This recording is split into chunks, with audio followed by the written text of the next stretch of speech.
السلام علیکم۔ بار بار دل میں ایک ہی دعا کا خیال اتفاق تھوڑی ہو سکتا ہے۔ ناممکن کے راستے نظر آنے کے باوجود دل میں ایک ممکن کی آس، بھلا اتفاق تھوڑی ہو سکتا ہے۔ تہجد کے وقت اللہ وہ دعائیں بھی سن لیتا ہے جسے دنیا ناممکن کا خطاب دے چکی ہوتی ہے۔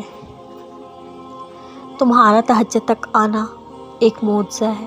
جو دعا تمہیں تہجد تک لے آئی وہ بھی ایک معجزہ ہے، اور پتہ ہے تہجد میں جو تم مانگو گے وہ بھی اللہ معجزے کی صورت میں سنے گا اور تم حیران رہ جاؤ گے۔ تہجد عشق ہے، تہجد سکون ہے، تہجد مقبولیت کی راہ ہے، تہجد معجزوں کی راہ ہے، تہجد تو رب سے عشق کا ثبوت ہے۔ تہجد کے لیے بلاوا فرض سے نہیں عرض سے آتا ہے۔ تہجد کا سجدہ اسے ہی نصیب ہوتا ہے جسے رب چاہتا ہے۔ تہجد تک آنا رب سے عشق کا ثبوت ہے، اور اس عشق کے لیے رب خود تمہیں چنتا ہے، اور جسے چن لیتا ہے اسے مکمل کر دیتا ہے۔ جب تم در در کی ٹھوکر کھا کر دنیا سے بے بس ہو جاتے ہو نا، تب وہ رب تمہیں تہجد کی راہ دکھاتا ہے۔ جب تم سکون کی تلاش میں در در بھٹک رہے ہوتے ہو نا، تب وہ رب تمہیں زندگی میں سکون لٹانے کے لیے تہجد کی راہ دکھاتا ہے۔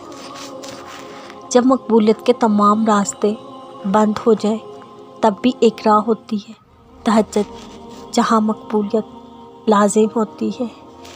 دعا کی قبولیت کا وقت اللہ جانتا ہے، ہمیں بس اس سے یقین کے ساتھ مانگنا ہے۔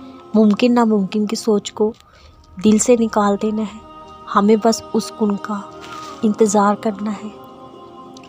اگر اللہ تمہاری دعا قبول کر رہا ہے وہ تمہارا یقین بڑھا رہا ہے۔ اگر دعا قبول ہونے میں ذرا دیر کر رہا ہے وہ تمہارا صبر بڑھا رہا ہے۔ اگر تمہاری دعا کا جواب نہیں دے رہا وہ تمہیں آزما رہا ہے۔ اس لیے دعا مانگنا کبھی نہ چھوڑنا۔ وہ دیر کر رہا ہے، تم صبر بھی تو کر سکتے ہو نا۔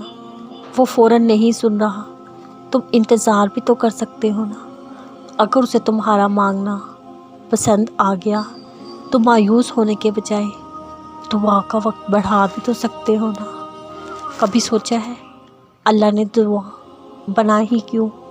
جسے تم ناممکن سمجھ رہے ہو اسے ممکن بنانے کے لیے۔